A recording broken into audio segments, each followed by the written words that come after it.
140 participants, dont 40 étrangers, issus de 14 pays et 200 experts camerounais, participent à l'atelier de renforcement des capacités en matière de contrôle aux frontières. Les assises sont co-organisées par le Cameroun et l'Organisation de l'aviation civile internationale et ouvertes par le délégué général à la Sûreté nationale Martin Bagangele. L'atelier fait partie des retombées de l'inscription du passeport camerounais au répertoire des clés publiques de l'Organisation de l'aviation civile internationale, OACI en abrégé, tenu le 15 juin 2022 à Montréal, au Canada. À l'élection de notre pays à la commission du répertoire des clés publiques de cette organisation, lors de la 31e réunion annuelle de cette commission tenue du 7 au 9 novembre 2023, à Croissant,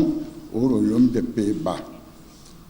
Cette inscription, il faut bien le dire, rend désormais lisible le passeport biométrique camerounais dans tous les aéroports internationaux des pays membres de ce répertoire et donne aussi la possibilité au personnel des postes frontières du Cameroun de vérifier automatiquement l'authenticité des documents de voyage.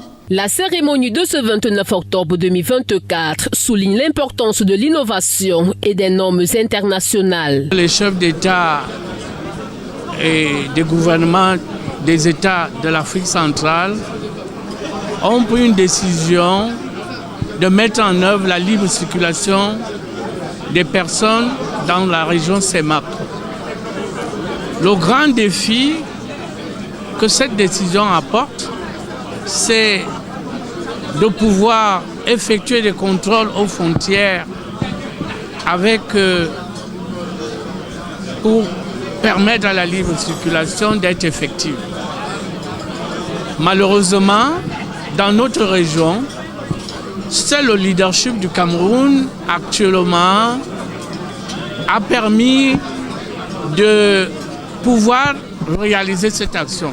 5 objectifs stratégiques servent de boussole aux missions de l'Organisation de l'aviation civile internationale. L'OACI s'est fixé 5 objectifs stratégiques de vaste portée: la sécurité, la capacité et l'efficacité de la navigation aérienne, la sûreté et la facilitation, le développement économique et la protection de l'environnement.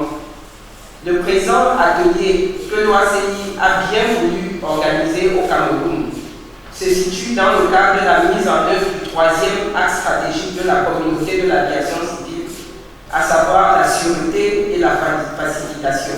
Cet atelier de 2 jours est un exemple de collaboration mise en œuvre entre l'autorité aéronautique et d'autres administrations partenaires et permet au Cameroun de se conformer aux exigences de 2 normes cruciales de la Convention de l'aviation civile internationale relative à la facilitation du transport aérien. Prennent part à la cérémonie d'ouverture le ministre des Transports Jean-Ernest Massénangale Bibert et le secrétaire d'État auprès du ministre de la Défense chargé de la Gendarmerie nationale Galars Etoga, du président du bureau exécutif de la commission de l'OACI et bien d'autres personnalités.